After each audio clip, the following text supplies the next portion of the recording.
سبحانك لا علم لنا إلا ما علمتنا إنك أنت العليم الحكيم.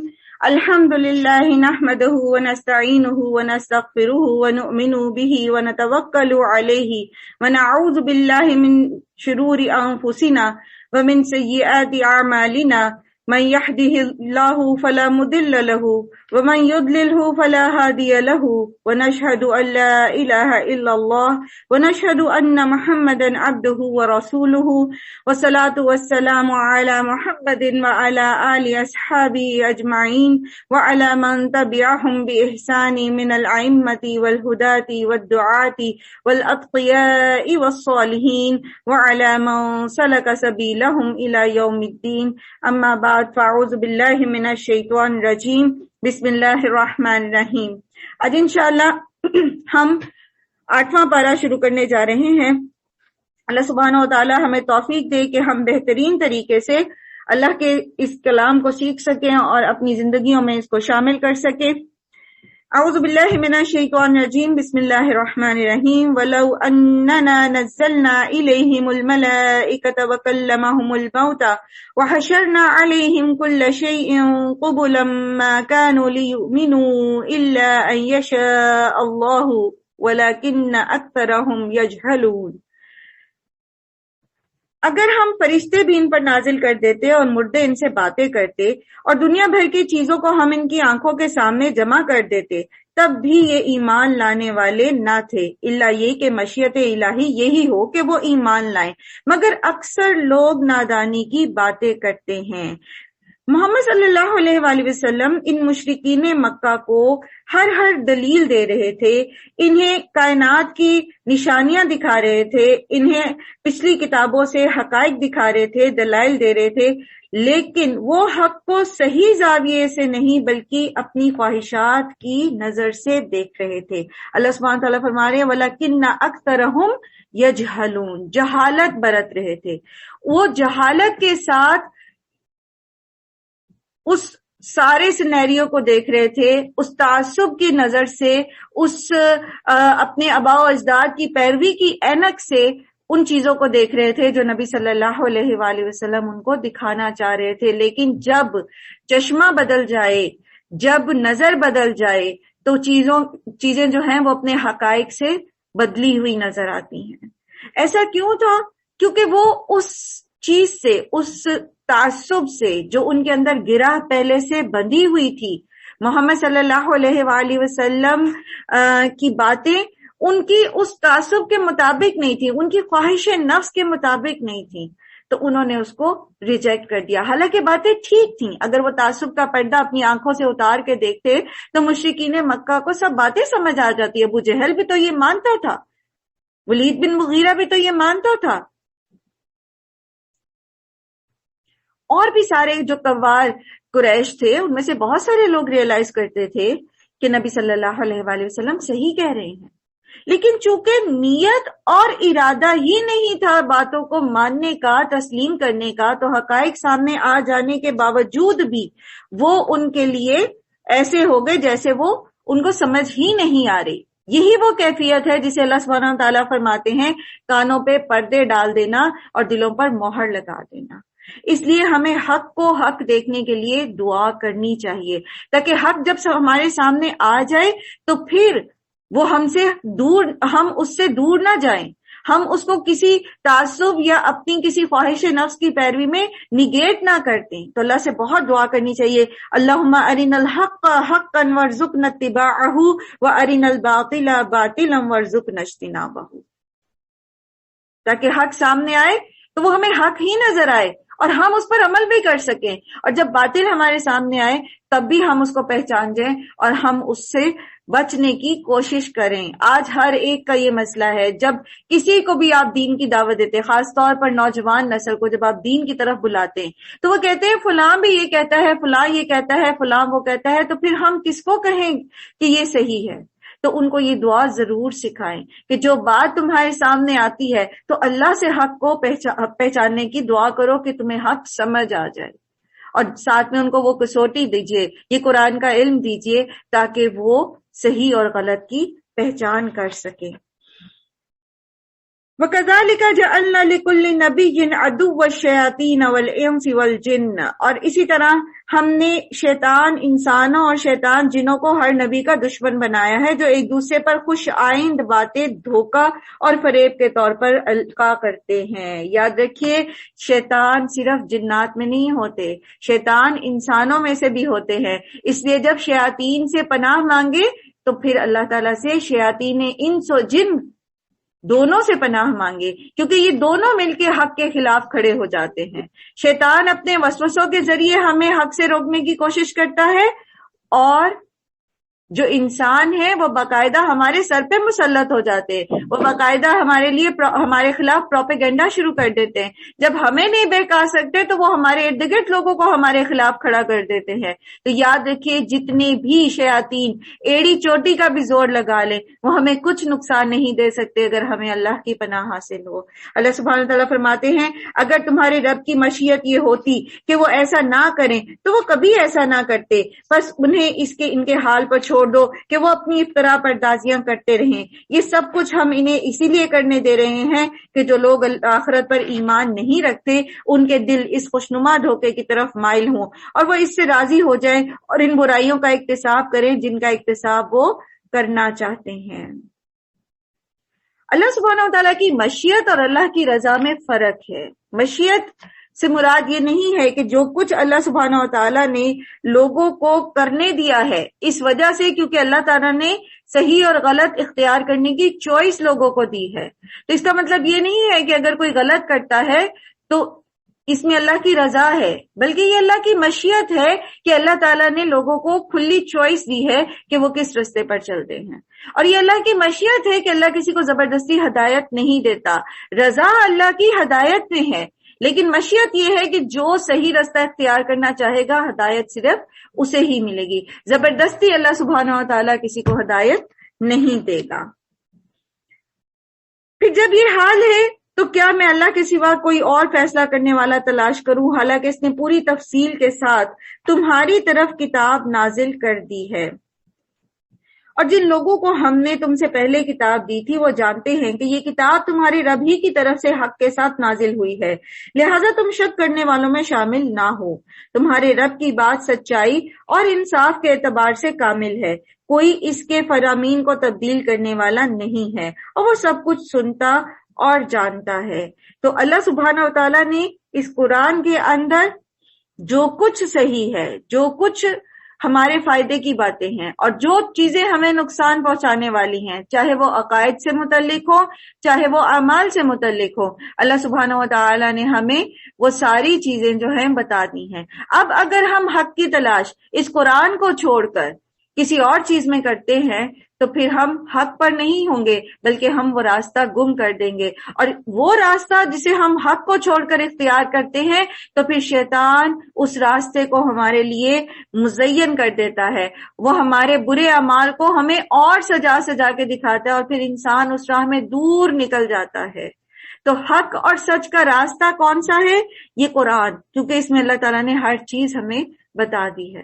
تو پھر کیسے ہمیں پتا چلے گا حلال کیا ہے حرام کیا ہے؟ سورہ انعام کو حلال اور حرام کی صورت بھی کہا جاتا ہے کیونکہ اس کے اندر بہت ساری چیزیں ہمیں پتہ چلتی ہیں کہ حلال کون سی ہیں اور حرام کون سی ہیں۔ تو جب تک ہم قرآن کا علم نہیں حاصل کریں گے ہمیں کیسے پتہ چلے گا کہ اللہ کی رضا کا راستہ کون سا ہے اور اللہ کی نافرمانی کا راستہ کون سا ہے؟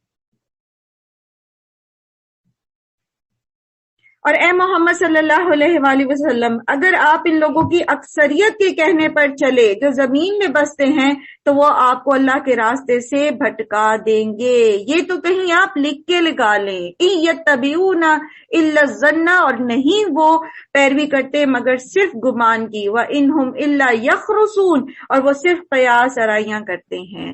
خرصہ کہتے ہیں کسی درخت کو دیکھ کر، جب اس پہ بور آتا ہے نا تو ابھی کوئی پتہ نہیں ہوتا کون سے بور میں پھل بنے گا اور کس میں نہیں بنے گا، تو صرف بور کو دیکھ کے اندازہ لگانا کہ کتنا پھل لگے گا۔ تو جو لوگ محض اندازے سے زندگیاں گزار رہے ہیں، جن کے پاس زندگی کو گزارنے کا کوئی سالڈ طریقہ نہیں ہے، کوئی دلیل نہیں ہے سوائے اس کے کہ اکثریت یہی کر رہی ہے۔ یاد رکھیے ایک مومن گو ود فلو والے اصول پر نہیں چلتا. جیسا دیس ویسا بھیس کے اصول پر نہیں چلتا. مومن کا ایک اپنا کردار ہے جو اس قرآن کے آئینے میں جس میں وہ ڈھل جاتا ہے. وہ یہ نہیں کرتا کہ چلو تم ادھر کو جدھر کو ہوا چلے اور ڈو ایز رومنس ڈو.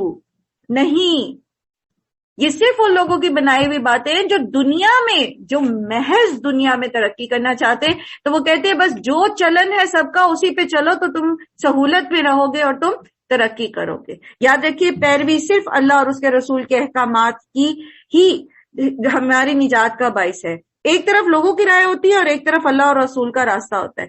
جو شخص کتاب و سنت میں سے صرف اپنی مرضی کی چیزیں لیتا ہے تو پھر وہ کامیاب نہیں ہو سکتا، کیونکہ یہ ایک فل پیکج ہے کامیابی کا. قرآن کامیابی کا فل پیکج ہے. اگر آپ اس کو پورے کا پورا نہیں لیتے اور جہاں لوگوں کی مرضی چاہتے ہیں اس کو فالو کرنا شروع کر دیتے ہیں اور جہاں جی چاہتا ہے سنت کو فالو کرنا شروع کر دیتے ہیں، تو پھر وہ جو بڑی فلاح جس کے لیے ہم کوشش کر رہے ہیں وہ ہمیں نہیں ملتی.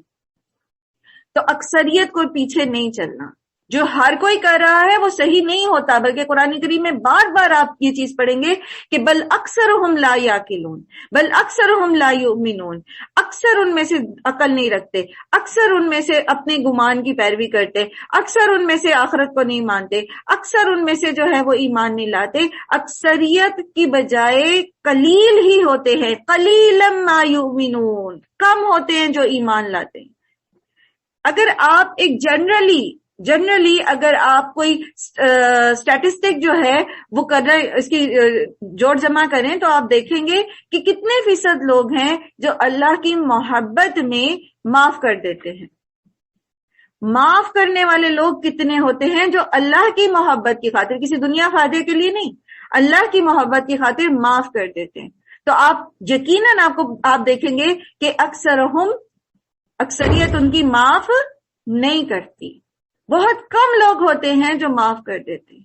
تو یہ جو قرآن کی اصول ہیں، کتنے لوگ ہیں؟ آپ ایک میجورٹی لیجئے، آپ کچھ 100-200 لوگوں کا ڈیٹا دیکھیے، ان کی عادتیں دیکھیں اور آپ دیکھیں احسان کرنے والے کتنے لوگ ہیں جو اللہ کی خاطر احسان کرتے ہیں.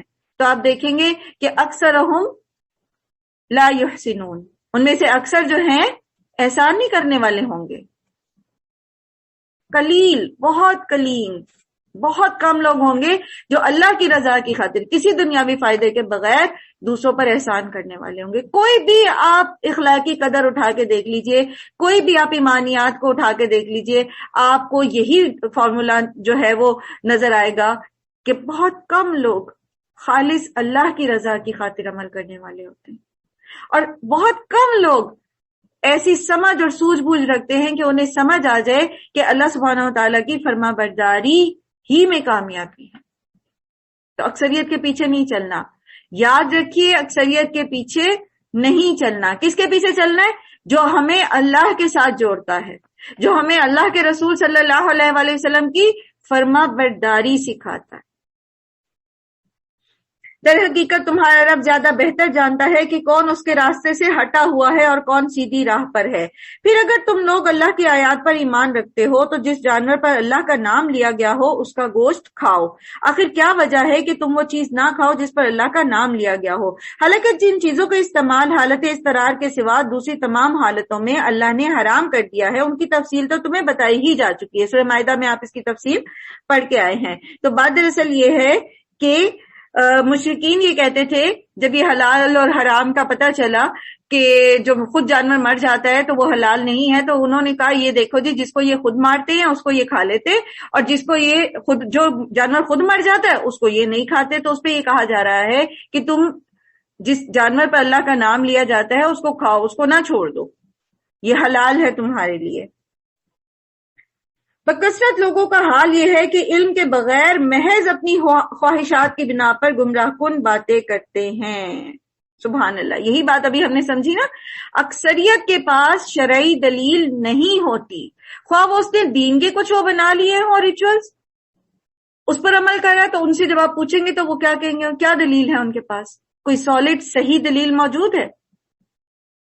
یا وہ دنیاوی معاملات میں اللہ کی حدیں توڑنے والے ہوں، ان کے پاس کوئی دلیل نہیں، محض خواہشات نفس، محض ظن اور گمان کی پیروی کرتے ہیں، اور نہ صرف یہ کہ خود کرتے ہیں بلکہ دوسروں کو بھی گمراہ کرتے ہیں۔ ان حد سے گزرنے والوں کو تمہارا رب خوب جانتا ہے، تم کھلے گناہوں سے بھی بچو اور چھپے گناہوں سے بھی، گناہ چاہے بڑا ہو چاہے چھوٹا ہو۔ نیکی اچھے اخلاق کا نام ہے، اور گناہ وہ ہے جو تیرے دل میں کھٹکے، نبی صلی اللہ علیہ وآلہ وسلم نے بتا دیا۔ تو ہر وہ چیز جو کام کر کے ہمارے دل میں کھٹک پیدا ہو جاتی ہے نا، ایک بے چینی پیدا ہو جاتی ہے، تو وہ سمجھ لیجئے کہ وہ کچھ گڑبڑ کر بیٹھے ہم، وہ گناہ ہی کی ایک قسم ہے۔ اور پھر یہ کہ تو لوگوں سے چھپ کر اسے کرے۔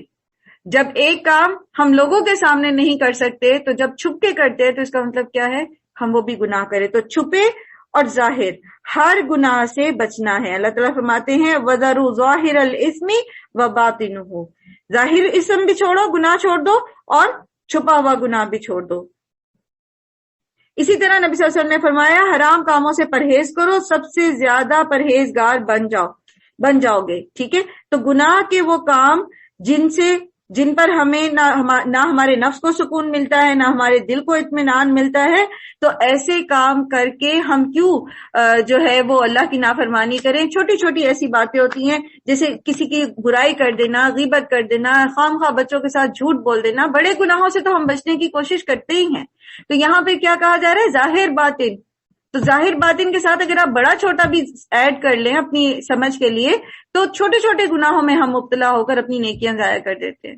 تو اللہ سبحانہ و تعالی ہم سب کو اپنی پناہ میں رکھے اور ہمیں علم عطا کرے جس سے ہم اللہ سبحانہ و تعالی کی فرما برداری کا راستہ اختیار کر سکیں۔ جو لوگ گناہ کا اکتساب کرتے ہیں وہ اپنی اس کمائی کا بدلہ پا کر رہیں گے، اور جس جانور کو اللہ کا نام لے کر ذبح نہ کیا گیا ہو اس کا گوشت نہ کھاؤ، ایسا کرنا اللہ کی نافرمانی ہے۔ شیاطین اپنے ساتھیوں کے دلوں میں شکوک اور اعتراض ڈالتے ہیں تاکہ تم سے جھگڑا کریں، لیکن اگر تم نے ان کی اطاعت قبول کر لی تو یقیناً تم مشرک ہو جاؤ گے۔ کیا وہ شخص جو پہلے مردہ تھا، اب آپ دیکھیے ایمان کے بغیر جو زندگی ہوتی ہے اللہ سبحانہ تعالیٰ اس کو مردہ کہہ رہے ہیں۔ کل بھی یہی مثال اللہ تعالیٰ نے دی تھی نا کہ زندہ، تو آپ تو اسی کو سنا سکتے ہیں جو زندہ ہو، جو سننا چاہتا ہے، جو ایمان والا ہے۔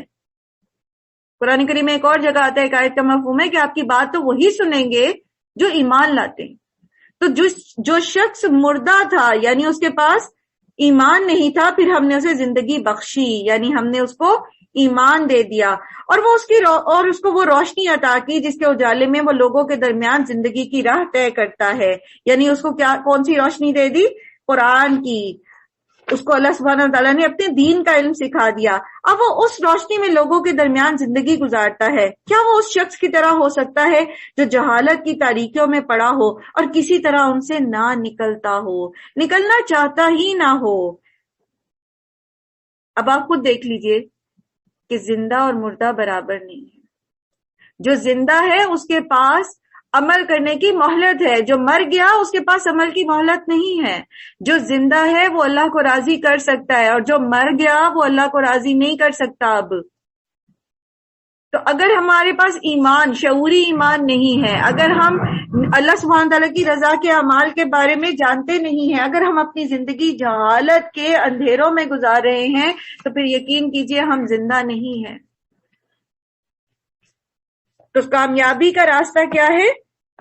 کہ ہم اللہ سبحانہ و تعالیٰ کی رضا کا علم حاصل کریں، اپنے ایمان کو شعور کے ساتھ تسلیم کریں، اللہ کی معرفت حاصل کریں اور اس روشنی میں زندگی گزاریں۔ اور تاریکیوں سے کون نہیں نکلتا؟ جو نکلنا چاہتا ہی نہیں، جو جہالت کو چھوڑنا ہی نہیں چاہتا، جو اپنی جہالت کے طریقے پر پرسسٹنٹ رہنا چاہتا ہے، اس پر مستقل مزاج ہے اور اس کو اپنے اس کمفرٹ زون سے نکلنے میں تکلیف لاحق ہے، تو وہ حق کو مانتا ہی نہیں اور اس کو اپنی جہالت کی دلیلوں کے ساتھ رد کرنے کی کوشش میں لگا رہتا ہے، اور اسی طرح ایک دن وہ دنیا سے چلا جاتا ہے۔ کافروں کے لیے تو اسی طرح ان کے اعمال خوشنما بنا دیے گئے ہیں، اور اسی طرح ہم نے ہر بستی میں اس کے بڑے بڑے مجرموں کو لگا دیا ہے کہ وہاں اپنے مکر و فریب کا جال پھیلائیں۔ دراصل وہ اپنے فریب کے جال میں آپ پھنستے ہیں، مگر انہیں اس کا شعور نہیں ہے۔ جب ان کے سامنے کوئی آیت آتی ہے تو کہتے ہیں ہم نہ مانیں گے جب تک کہ وہ چیز خود ہم کو نہ دے دی جائے، یعنی فرشتہ جو ہے وہ رسول صلی اللہ علیہ وآلہ وسلم کی بجائے خود ان لوگوں کے پاس آ کر ان کو قرآن سنائے۔ سبحان اللہ، ایسی ڈیمانڈز کون کر سکتا ہے؟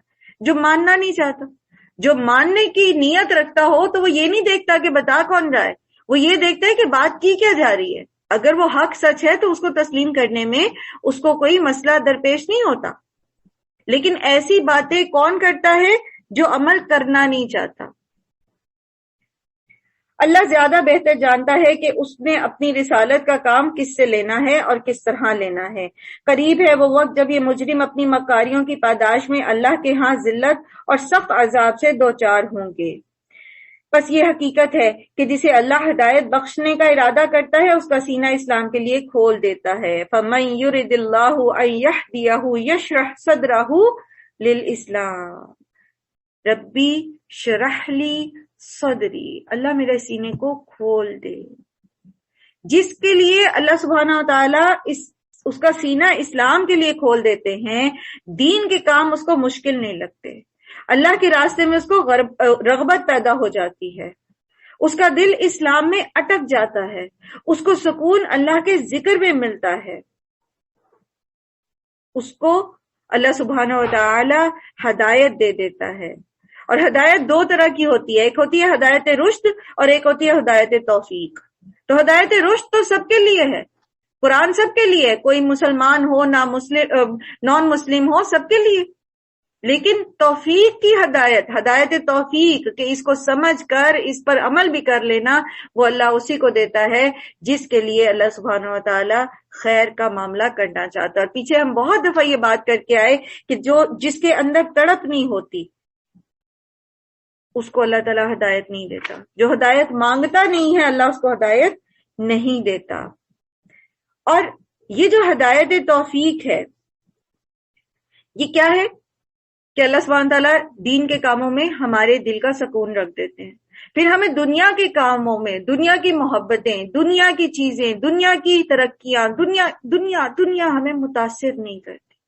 ٹھیک ہے ہم دنیا میں زندگی گزارتے تو ہیں لیکن ہم اس میں اتنے انڈلج نہیں ہو جاتے، اتنے بے خبر اور غافل نہیں ہو جاتے کہ ہم اللہ کا ذکر ہی بھول جائیں۔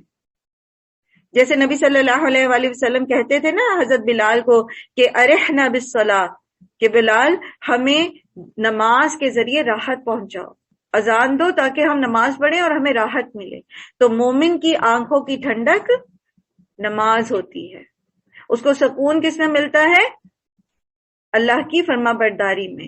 جب وہ اللہ کی نافرمانی کرتے ہیں نا تو پھر وہ بے چین رہتا ہے جب تک کہ وہ استغفار کر کے اس کالے دھبے کو جو دل پر لگ گیا ہو دھو نہیں لیتا۔ اور دوسری طرف وہ شخص ہے وَمَن يُرِدْ أَن يُضِلَّهُ يَجْعَلْ صَدْرَهُ ضَيِّقًا حَرَجًا كَأَنَّمَا يَصَعَّدُ فِي السَّمَاءِ كَذَلِكَ يَجْعَلُ اللَّهُ الرِّجْسَ عَلَى الَّذِينَ لَا يُؤْمِنُونَ۔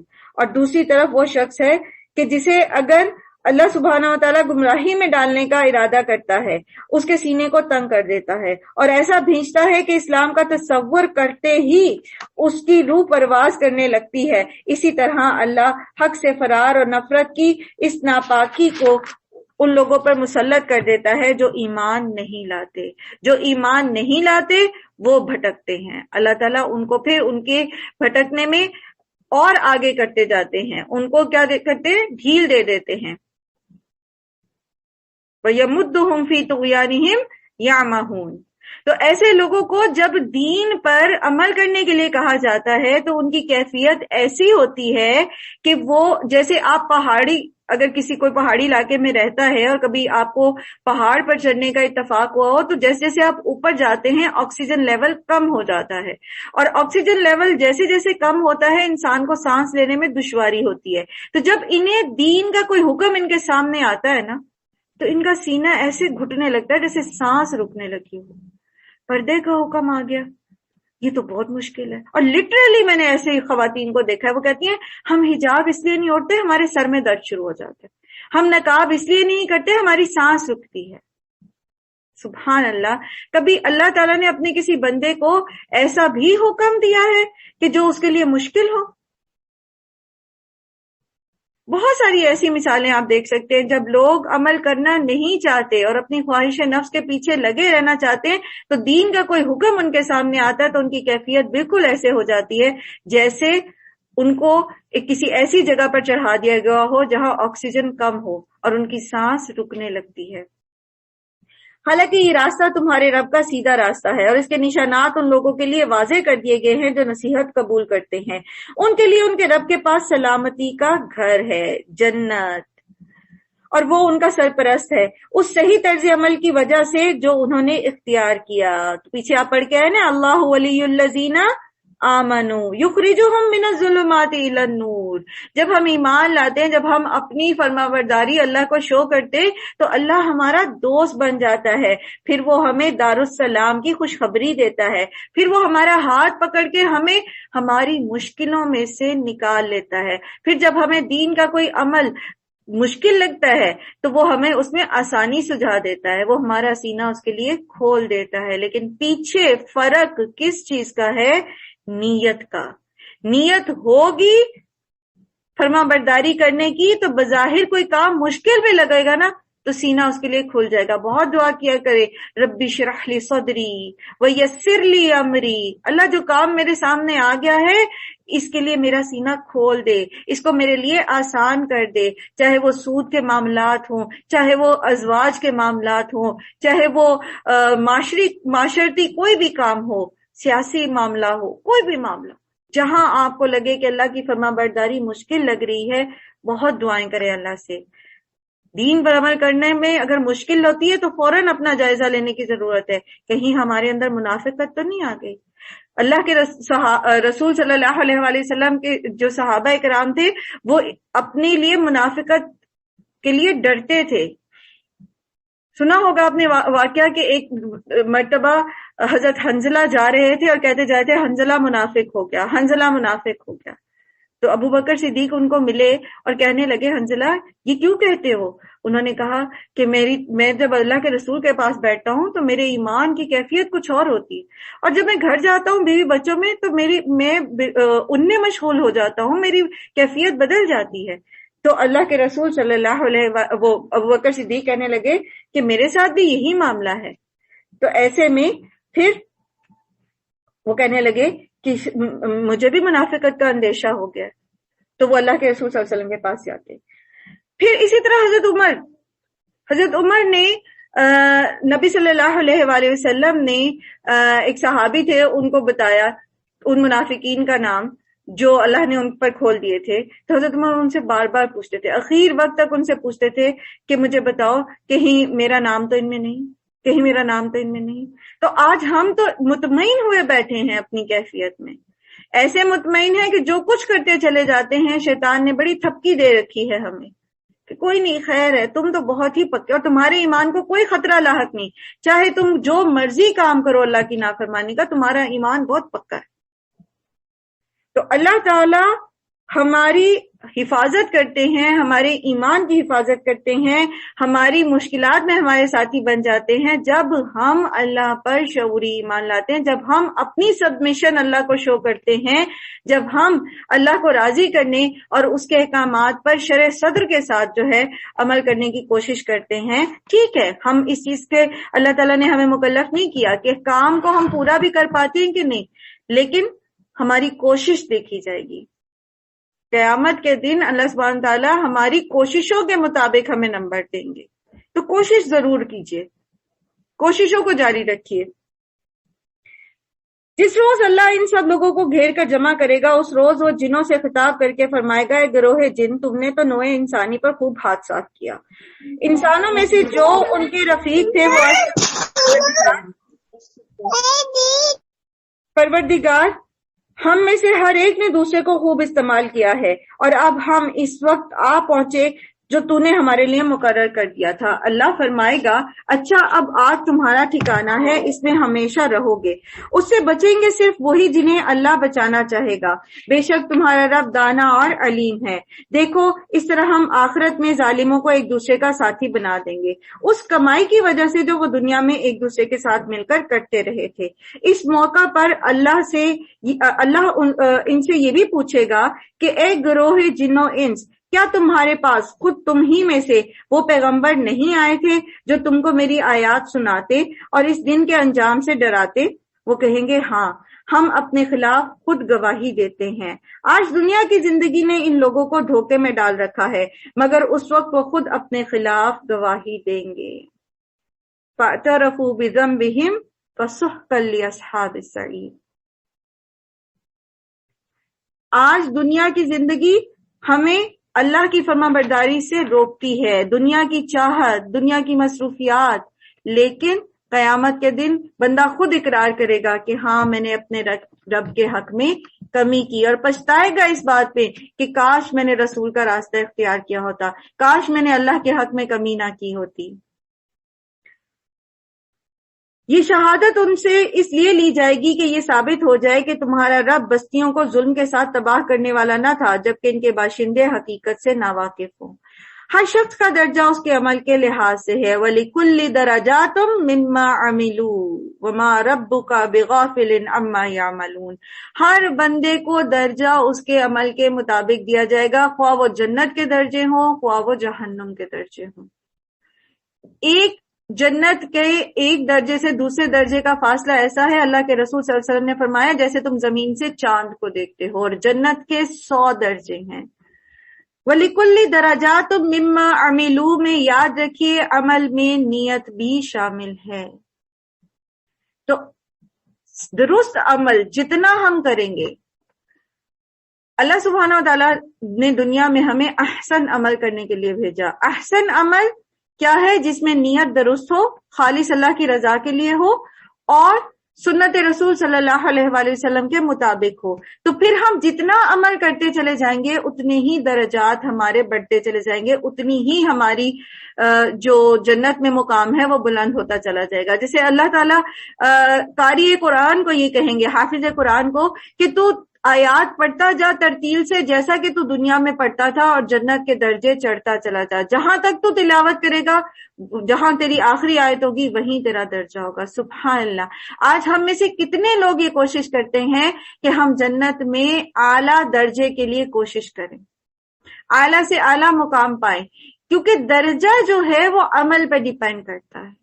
چھوٹی چھوٹی نیکیاں بھی ضائع نہ کریں، اور بڑی بڑی نیکیوں کرنے کے حریص رہیں۔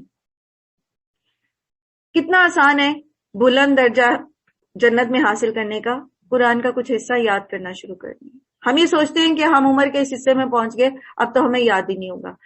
لائیو ایگزامپلز موجود ہیں میرے سامنے کہ لوگوں نے 60 سال کی عمر میں قرآن حفظ کرنا شروع کیا، اور انہوں نے قرآن مکمل حفظ کر لیا۔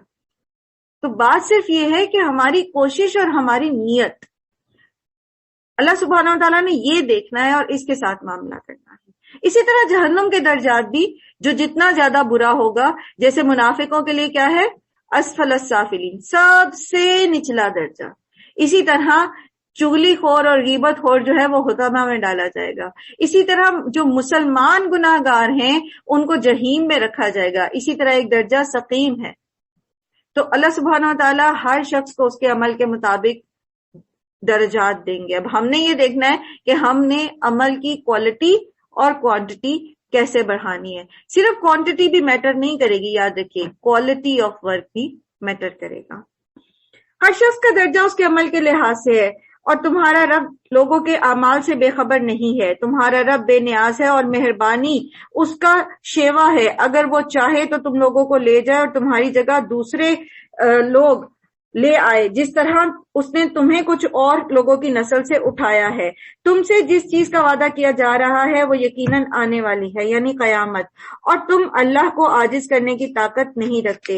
اے محمد صلی اللہ علیہ وآلہ وسلم کہہ دیجئے کہ لوگوں تم اپنی جگہ عمل کرتے رہو اور میں بھی اپنی جگہ عمل کر رہا ہوں۔ عنقریب تمہیں معلوم ہو جائے گا کہ انجام کار کس کے حق میں بہتر ہوتا ہے۔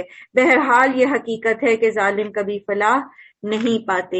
یاد رکھیے، آج ہم ہیں، کچھ پتہ نہیں ہم کل ہیں یا نہیں۔ آج کی جو لمحات ہمارے پاس ہیں اسی میں اپنے اعمال بڑھانے کی کوشش کرتے ہیں۔ کیسے بڑھائیں اعمال؟ دنیا کے ہزاروں کام ہیں، کیا کریں؟ چلتے پھرتے اللہ کی تسبیح بیان کرتے رہیں۔ سبحان اللہ و بحمدہ، سبحان اللہ العظیم۔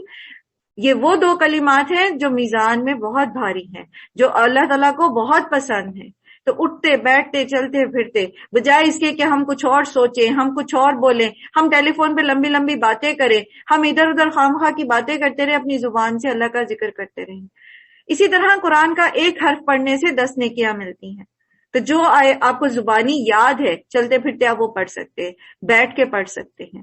پھر اسی طرح کچھ بھی عمل آپ کر سکتے ہیں، عیادت کر سکتے ہیں، دوسروں کی خدمت کر سکتے ہیں، پانی پلا سکتے ہیں اپنے گھر والوں کے لیے. اس نیت کے ساتھ سحر اور افطار تیار کیا کیجئے کہ روزہ رکھوانے کا بھی اجر ہے اور روزہ کھلوانے کا بھی اجر ہے. تو نیکیاں تو ہمارے ارد گرد بکھری پڑی ہوتی ہیں، فرق ہماری نیت اور ہماری اس بصیرت کا ہوتا ہے کہ ہم ان کو پہچان نہیں پاتے. ان لوگوں نے اللہ کے لیے خود اسی کی پیدا کی ہوئی کھیتیوں اور مویشیوں میں سے ایک حصہ مقرر کیا، کہتے ہیں یہ اللہ کے لیے ہے، اور اپنے گمان میں خود ہی یہ کہتے ہیں کہ یہ ہمارے ٹھہرائے ہوئے شریکوں کے لیے ہے. پھر جو حصہ ان کے ٹھہرائے ہوئے شریکوں کے لیے ہے وہ تو اللہ کو نہیں پہنچتا، مگر جو اللہ کے لیے ہے وہ ان کے شریکوں کو پہنچ جاتا ہے. کیسے برے فیصلے کرتے ہیں یہ لوگ. کیوں ایسا کرتے ہیں؟ کیونکہ اللہ کی بجائے اپنے ان شریکوں سے ان کی محبت زیادہ ہوتی ہے، قلبی تعلق ان سے زیادہ ہوتا ہے. قرآن کریم میں ایک اور جگہ آتا ہے کہ اگر آپ صرف اللہ کی باتیں کریں ان سے تو ان کے دل تنگ ہونا شروع ہو جاتے ہیں، اور اگر آپ ان کے کسی دوسرے شریکوں کی باتیں کرتے ہیں تو پھر یہ خوش ہو جاتے ہیں. یعنی اللہ کا ذکر بھی، لیکن ساتھ ساتھ وہ جن کے ہم پیروکار ہیں ذرا ان کی بھی حمد و ثنا ہو جائے، اور پھر جب مقابلہ ہو تو اللہ کہیں پیچھے رہ جاتا ہے اور وہ دوسری ہستیاں جو ہیں وہ آگے آ جاتی ہیں. نعوذ باللہ. دے تو اللہ اور شکرانے غیر اللہ کے دے ہم. اللہ سبحانہ تعالیٰ ہم سب کو اپنی پناہ میں رکھیں.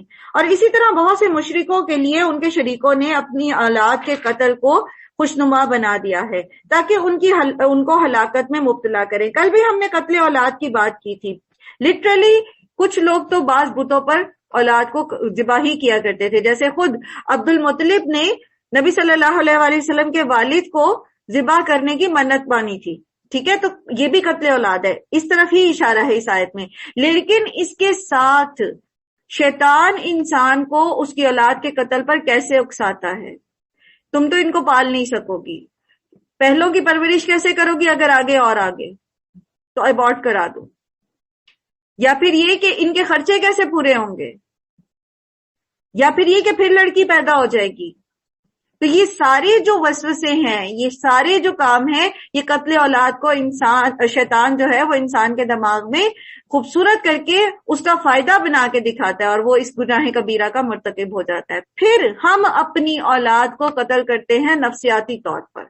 ہم اپنے بچوں کو مسلسل جو ہے اللہ سے دور کرتے جاتے ہیں، اور جب وہ اللہ کی نافرمانی کے کاموں کے خوگر ہو جاتے ہیں تو پھر ہم جب انہیں بتاتے ہیں کہ جی یہ کام نہ کرو وہ نہ کرو تو وہ ایکسپٹ نہیں کرتے. خود ہم نے ان کی تربیت میں اللہ کی فرما برداری نہیں ڈالی تو قیامت کے دن وہ ہمارا گریبان پکڑیں گے. یہ بھی اولاد کو آخرت میں شدید نقصان کا جو بڑا قتل، میں تو کہوں گی اس کو کہ یہ اولاد کا بڑا قتل ہے، کہ دنیا میں تو ایک دفعہ کسی نے اولاد کو قتل کیا تو یہ جو آخرت میں ہمیشہ کی جہنم کا ان کو حقدار بنوا دیا، یہ اس سے کہیں بڑا گناہ ہے. پھر اسی طرح بعض ماں باپ ہر وقت اپنے بچوں پر لعن طعن کرتے رہتے ہیں، مائیں بچوں کو بددعائیں دینا شروع کر دیتی ہیں. یہ سب چیزیں جو ہیں سخت ناپسندیدہ ہیں، اور ان پر ان کے دین کو مشتبہ بنا دے. اگر اللہ چاہتا تو وہ ایسا نہ کرتے، لہٰذا انہیں چھوڑ دو کہ اپنی افترا پردازیوں میں لگے رہیں. یعنی اللہ سبحانہ و تعالیٰ نے ان کو چوائس کا حق دیا ہے تو اب ان کو ان کی عقل کے مطابق کام کرنے دیں.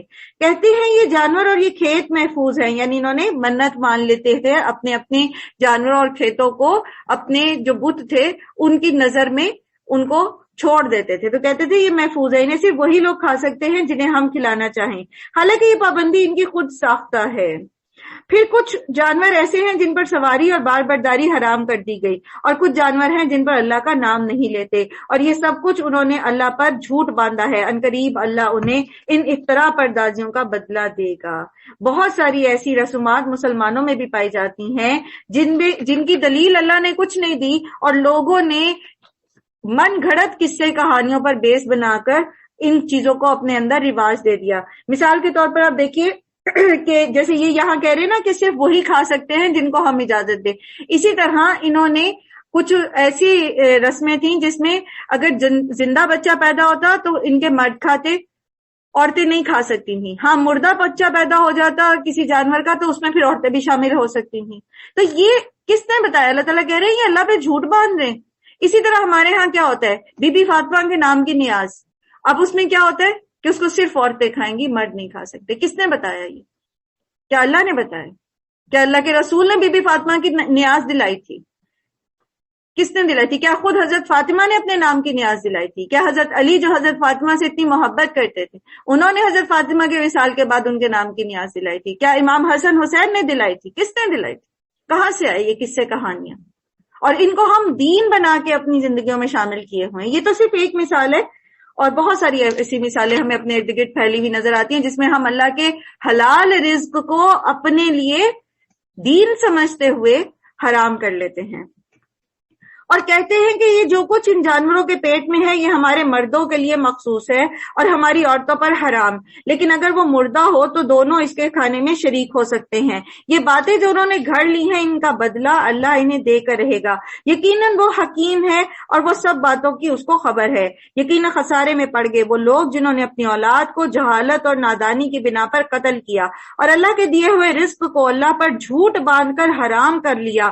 یقیناً وہ بھٹک گئے اور ہرگز وہ راہ راست پر نہیں ہے.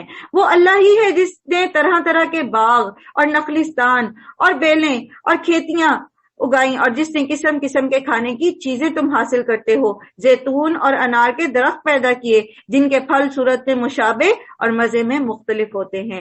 کھاؤ ان کی پیداوار جبکہ یہ پھلیں پھولیں، اور اللہ کا حق ادا کرو جب اس فصل کو کاٹو اور حد سے نہ گزرو. عشر کی بات ہو رہی ہے. عشر جو ہے وہ اس کا نصاب ہوتا ہے، جیسے جو بارانی زمین ہوتی ہے اس پہ فصل کا 10واں حصہ جو ہے وہ عشر ہوتا ہے، لیکن جس کو پانی سے ٹیوب ویل سے سیراب کیا جاتا ہے اس کا عشر جو ہے وہ تھوڑا مختلف ہوتا ہے. اب اس کے ایگزیکٹ جو ہے میرے ذہن میں نہیں ہے. بہرحال اس میں بھی یہ اللہ کا حکم ہے، اس میں بھی اللہ سبحانہ و تعالیٰ کہہ رہے ہیں کہ اعتدال کرو، حد سے نہ گزرو. خود اللہ تعالیٰ کی فرما برداری میں کس کو فالو کرو؟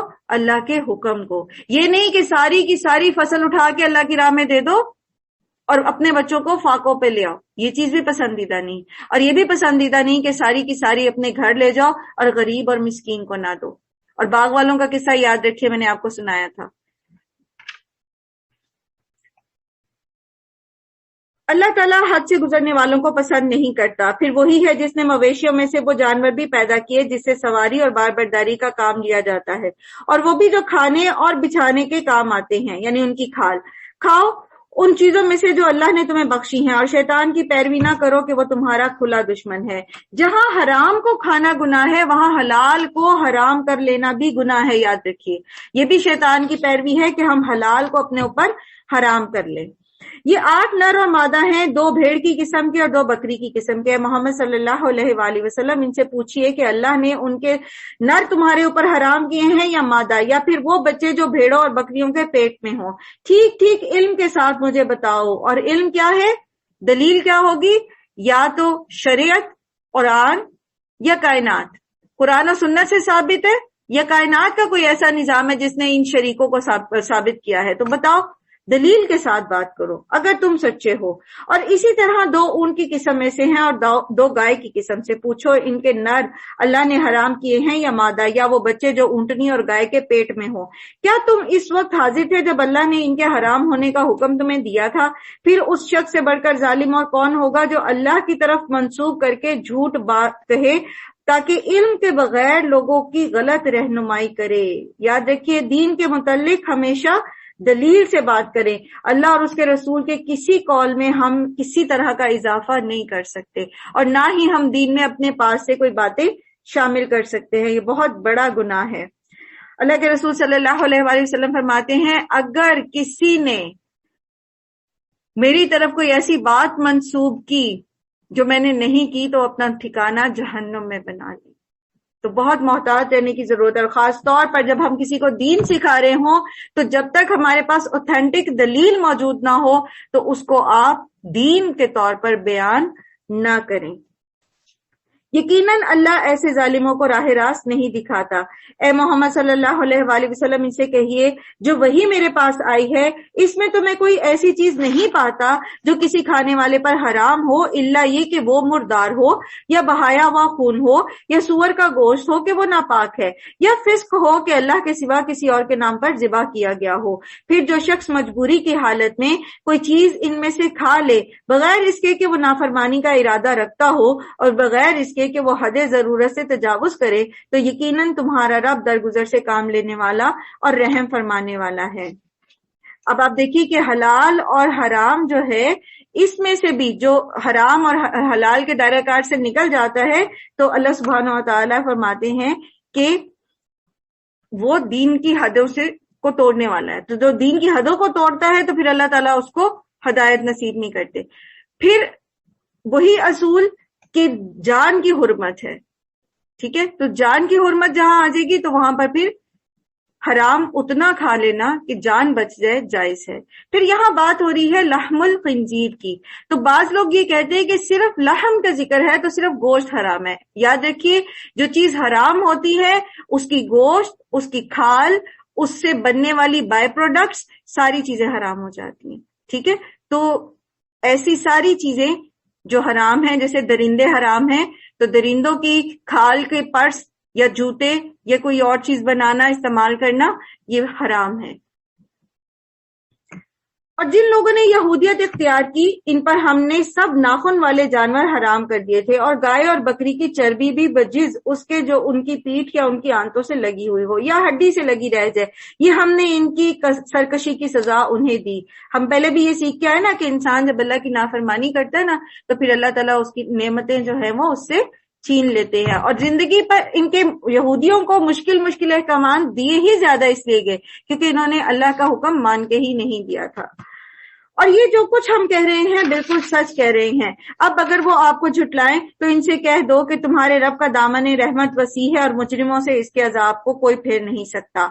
یہ مشرک لوگ تمہاری ان باتوں کے جواب میں ضرور کہیں گے کہ اگر اللہ چاہتا تو ہم شرک نہ کرتے، ورنہ ہمارے باپ دادا اور نہ ہی ہم کسی چیز کو حرام ٹھہراتے۔ اب آپ دیکھیے کہ ہم بھی ایسا کہتے ہیں نا، جی اللہ نے توفیق دی تو ہم بھی نماز پڑھ لیں گے، اللہ نے چاہا تو ہم بھی یہ نیکی کر لیں گے۔ تو اللہ نے تو توفیق دی ہے، جب قرآن آپ کے گھر میں موجود ہے تو اس کا مطلب کیا ہے کہ اللہ تعالیٰ نے آپ کو راہ راست دکھا دی۔ اللہ نے آپ کو صحت دی ہے تو اللہ نے آپ کو توفیق دی ہے کہ اٹھ کے نماز پڑھے۔ اگر اذان کی آواز آپ کے کانوں میں آتی ہے، اللہ نے آپ کو کان دیے تو اس کا مطلب ہے کہ آپ کو بتایا جا رہا ہے کہ نماز پڑھو، اور کیسی توفیق چاہیے ہمیں۔ ایسی ہی باتیں بنا کر ان سے پہلے کے لوگوں نے بھی حق کو جھٹلایا تھا، یہاں تک کہ آخرکار ہمارے عذاب کا مزہ انہوں نے چکھ لیا۔ ان سے کہو کیا تمہارے پاس کوئی علم ہے، یعنی کوئی دلیل ہے جسے ہمارے سامنے پیش کر سکو؟ تم تو محض گمان پر چل رہے ہو اور نری قیاس آرائیاں کرتے ہو۔ پھر کہو تمہاری اس حجت کے مقابلے میں حقیقت رس حجت تو اللہ کے پاس ہے، بے شک اللہ اگر چاہتا تو تم سب کو ہدایت دے دیتا۔ ان سے کہو کہ لاؤ اپنے وہ گواہ جو اس بات کی شہادت دیں کہ اللہ ہی نے ان چیزوں کو حرام کیا ہے، پھر اگر وہ گواہی دے بھی دیں تو تم ان کے ساتھ گواہی نہ دینا، اور ہرگز ان لوگوں کی خواہشات کے پیچھے نہ چلنا جنہوں نے ہماری آیات کو جھٹلایا ہے اور جو آخرت کا انکار کرنے والے ہیں اور جو دوسروں کو اپنے رب کا ہمسر بناتے ہیں۔ اب آپ دیکھیے کہ سورہ بقرہ سے لے کر یہاں تک ہم نے حلال اور حرام کی بہت ساری تفصیلات پڑھی جو کھانے پینے سے متعلق ہے، ٹھیک ہے۔ اور کھانے پینے سے متعلق اس لیے کیونکہ زیادہ تر ہمارے جو مصروفیات ہیں اور زیادہ تر ہماری جو دوڑ دھوپ ہے، ہمارے کمانے اور اس سے منسلک امور ہیں، وہ سارے کے سارے کھانے سے ریلیٹڈ ہوتے ہیں۔ تو اس لیے جو ہے ہمیں کھانے کی حلال کا اور حرام کا زیادہ بتایا گیا ہے یہاں تک۔ اچھا، اب اس میں یہ دیکھیے کہ اپنے کھانے کے متعلق اگر ہم کھاتے صحیح طریقے سے نہیں ہے، حلال اور طیب نہیں کھاتے، جیسے اللہ سبحانہ تعالیٰ نے سورہ بقرہ میں بھی کہا کہ کلو مما فی الارض حلالا طیبا، ٹھیک ہے، حلال اور طیب کھاؤ، ٹھیک ہے۔ اور تو یہ طیب کا مطلب کیا ہوتا ہے؟ جو ہماری صحت کے موافق ہو۔ اگر ہم نہیں کھاتے، اگر ہم حلال کو تو سوچتے ہیں لیکن طیب کو نہیں اختیار کرتے تو پھر کیا ہوتا ہے؟ ہماری صحت خراب ہو جائے، ٹھیک ہے۔ جیسے آپ ڈائبٹک ہیں تو اگر آپ چینی کا استعمال کرتی ہیں تو پھر کیا ہوگا؟ صحت خراب، پھر نماز پڑھتے ہوئے ٹانگوں میں درد، جسم میں درد، پھر انسان عبادت نہیں کر سکتا۔ اسی طرح جو لوگ حرام ہی کھاتے ہوں، جیسے پیچھے ہم نے شراب کے بارے میں پڑھا کہ جب شراب پیئیں گے تو نشہ ہو جائے گا، تو نشے میں تو وہ عبادت نہیں کر سکتے۔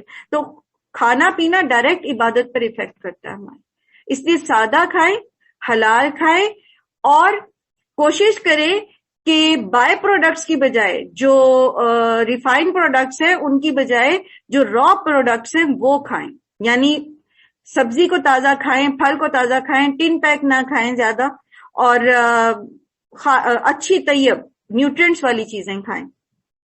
پھر اسی طرح اللہ تعالیٰ نے اپنے نبی کو بھی اختیار نہیں دیا کہ وہ حلال کو حرام کر سکے، جیسے اللہ تعالیٰ فرماتے سورہ تحریم میں کہ یا ایھا النبی لما تحرم ما احل اللہ لک، کہ اللہ تعالیٰ، اللہ کے رسول صلی اللہ علیہ وسلم آپ اس چیز کو اپنے اوپر حرام کیوں کرتے جو اللہ نے آپ پر حلال کی؟ تو جب اللہ کے رسول اپنے اوپر کوئی حلال چیز حرام نہیں کر سکتے تو ہم کیسے کر سکتے ہیں؟ پھر اسی طرح اللہ تعالیٰ فرماتے ہیں کلوا من طیبات واشکروا اللہ ان کنتم تعبدون، حلال کھاؤ، طیب کھاؤ اور اللہ کا شکر ادا کرو۔ جب ہم طیب کھاتے ہیں جو ہماری صحت کے لیے موافق ہوتا ہے تو پھر ہم اللہ کی عبادت کر سکتے ہیں، یہی اللہ کا شکر بھی تو ہے نا۔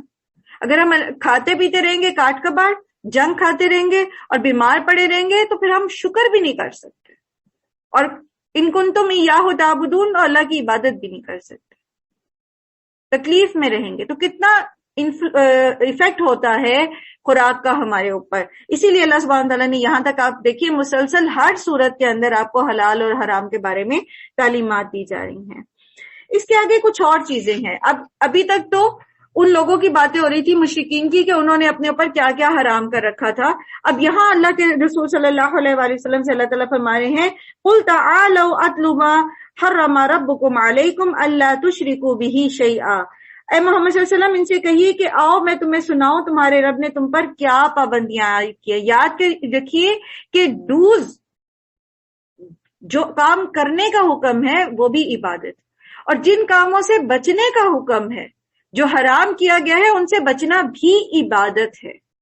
ٹھیک ہے، تو کیا چیزیں اللہ نے ہم پر حرام کی ہیں کہ اللہ کے ساتھ کسی کو شریک نہ کیا جائے، اور والدین کے ساتھ نیک سلوک کرو، اور اپنی اولاد کو مفلسی کے ڈر سے قتل نہ کرو، ہم تمہیں بھی رزق دیتے ہیں اور ان کو بھی دیتے ہیں، اور بے شرمی کی باتوں کے قریب بھی نہ جاؤ۔ یہاں کہا جا رہا ہے وَلَا تَقْرَبُوا الْفَوَاحِشَ، فواحش کا لفظ، فحش کا لفظ جو ہے وہ قرآن کریم میں مختلف اور احادیث میں بھی مختلف معاملات پر آیا، جیسے فعل عمل لوط جو تھا، عمل قوم لوط، ٹھیک ہے، قوم لوط کا جو طریقہ تھا اس کے لیے بھی فحش کہا گیا، پھر جھوٹی تہمت لگانا، پھر اسی طرح حدیث میں بھیک مانگنے کو جو ہے وہ فحش کہا گیا ہے، غیبت، چوری، شراب نوشی، یہ ساری چیزیں جو ہیں یہ فحش میں آ جاتی ہیں۔ پھر اسی طرح آپ دیکھیے کہ اللہ تعالیٰ کہہ رہے ہیں وَلَا تَقْرَبُوا، یہ نہیں کہا وَلَا تَفْعَلُوا، قریب بھی نہ جائیں۔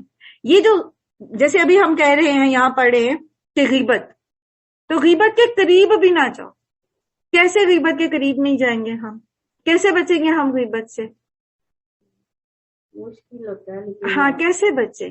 ایسے بچ سکتے ہیں کہ ہمیں جب پتہ چل جاتا ہے نا کہ فلاں کے پاس بیٹھ کے تو میں لازماً غیبت کروں گی، تو کوشش کریں اس کمپنی کو اوائڈ کریں۔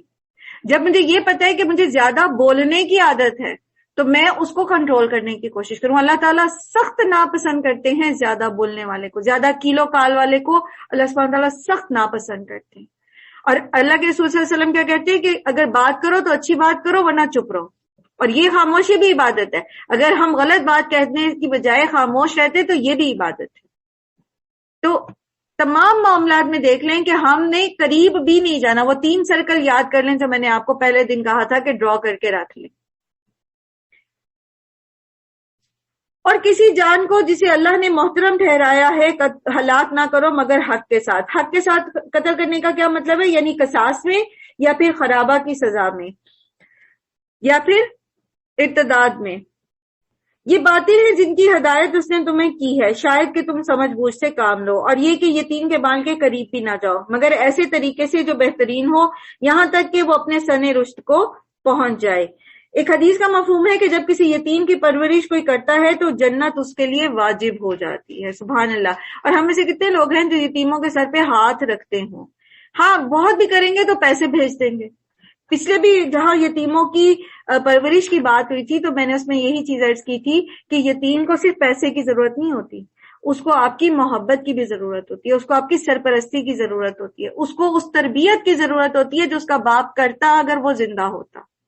تو ہماری یتیموں کے لیے ہماری جو کوشش ہے وہ صرف پیسے تک ہی نہیں رہنی چاہیے، بلکہ ان کو معاشرے کا فعال شہری بنانے کے لیے جن جن چیزوں کی ضرورت ہے، جیسے محبت کی، شفقت کی، تربیت کی، تو اس کے اوپر بھی فوکس کرنا چاہیے۔ اور ناپ تول میں پورا انصاف کرو، ہم ہر شخص پر ذمہ داری کا اتنا ہی بار رکھتے ہیں جتنا کہ اس کے استطاعت میں ہے، اور جب بات کہو تو انصاف کی کہو، خواہ معاملے میں اپنے رشتہ دار ہی کیوں نہ ہو، اور اللہ کے عہد کو پورا کرو۔ ان العہد کان مسئولا، سورہ بنی اسرائیل میں آتا ہے بے شک عہدوں کے بارے میں سوال کیا جائے گا، اس لیے وعدہ کریں تو پورا کریں۔ ان باتوں کی ہدایت اللہ نے تمہیں کی ہے، شاید کہ تم نصیحت قبول کرو، اور جہاں تک بات وعدے کی ہے تو خواہ وہ آپ اپنے چھوٹے بچے سے بھی کریں، اس کو پورا کریں، یا تو وعدہ کرے نہیں، لیکن اگر کریں چاہے وہ چھوٹا سا بچہ اور نہ سمجھ ہے، اسے پتہ بھی نہیں کہ ماں پورا کر رہی ہے وعدہ یا نہیں، لیکن اللہ تعالیٰ تو جانتے ہیں نا، اللہ کو تو پتہ ہے کہ آپ نے اس سے وعدہ کیا تھا، تو پھر وعدہ پورا کریں۔ اس لیے عادت بنا لیں بلا وجہ کے وعدے نہ کیا کریں۔ یہ ہے وہ ہدایت جو تمہارے رب نے تمہیں کی ہے، شاید کہ تم کجروی سے بچو۔ وَأَنَّ هَذَا صِرَاطِي مُسْتَقِيمًا فَاتَّبِعُوهُ وَلَا تَتَّبِعُوا السُّبُلَ فَتَفَرَّقَ بِكُمْ عَنْ سَبِيلِهِ، نیز اس کی یہ ہدایت ہے کہ میرا ہی سیدھا راستہ ہے، لہٰذا تم اسی پر چلو اور دوسرے راستوں پر نہ چلو کہ وہ جو اس راستے سے ہٹا کر تمہیں پراگندہ کر دیں گے۔ یہ ہے وہ ہدایت جو تمہارے رب نے تمہیں کی ہے، شاید کہ تم کجروی سے بچو۔ جو اللہ کا راستہ ہے وہی سیدھا راستہ ہے، اور جو اس کے علاوہ ہے وہ سب شیطان کے راستے ہیں۔ پھر ہم نے موسیٰ کو کتاب عطا کی تھی جو بھلائی کی روش اختیار کرنے والے انسان پر نعمت کی تکمیل اور ہر ضروری چیز کی تفصیل اور سراسر ہدایت اور رحمت تھی۔ یہ تورات کی خوبیاں ہیں، اور یہی قرآن کی خوبیاں بھی اللہ سبحانہ تعالیٰ بیان کرتے ہیں، اور اس لیے بنی اسرائیل کو دی گئی تھی کہ شاید لوگ اپنے رب کی ملاقات پر ایمان لائیں، آخرت کی فکر کریں، اور اسی طرح یہ کتاب ہم نے نازل کی ہے ایک برکت والی کتاب، بس تم اس کی پیروی کرو اور تقویٰ کی روش اختیار کرو، بعید نہیں کہ تم پر رحم کیا جائے۔ یہاں پر قرآن کریم کو برکت والی کتاب کہا گیا ہے۔ یاد رکھیے، قرآن کا گھر میں موجود ہونا بھی باعث برکت ہے، قرآن کا پڑھنا بھی باعث برکت ہے، اور قرآن کے اوپر جب ہم عمل کرتے ہیں تو پھر ان برکتوں کا تو کوئی شمار ہی نہیں ہے، وہ تو پھر ہمارے گمان سے بھی زیادہ ہیں جو اللہ سبحانہ تعالیٰ ہماری زندگیوں میں اتارتے ہیں جب ہم قرآن پر عمل کرتے ہیں۔ بس تم اس کی پیروی کرو اور تقویٰ کی روش اختیار کرو، بعید نہیں کہ تم پر رحم کیا جائے۔ اب تم یہ نہیں کہہ سکتے کہ کتاب تو ہم سے پہلے 2 گروہوں کو دی گئی تھی اور ہم کو کچھ خبر نہ تھی کہ وہ کیا پڑھتے پڑھاتے تھے۔ اب تم یہ بہانہ بھی نہیں کر سکتے کہ اگر ہم پر کتاب نازل کی گئی ہوتی تو ہم اس سے زیادہ راست رو ثابت ہوتے۔ اگر تمہارے پاس تمہارے رب کی طرف سے ایک دلیل روشن اور ہدایت اور رحمت آ گئی ہے، اب اس سے بڑھ کر ظالم کون ہوگا جو اللہ کی آیات کو جھٹلائے اور ان سے منہ موڑے، اور جو لوگ ہماری آیات سے منہ موڑتے ہیں انہیں اس روگردانی کی پاداش میں ہم بدترین سزا دیں گے۔ کیا اب لوگ اس کے منتظر ہیں کہ ان کے سامنے فرشتے آ کھڑے ہوں، یا تمہارا رب خود آ جائے، یا تمہارے رب کی بعض نشانیاں نمودار ہو جائیں؟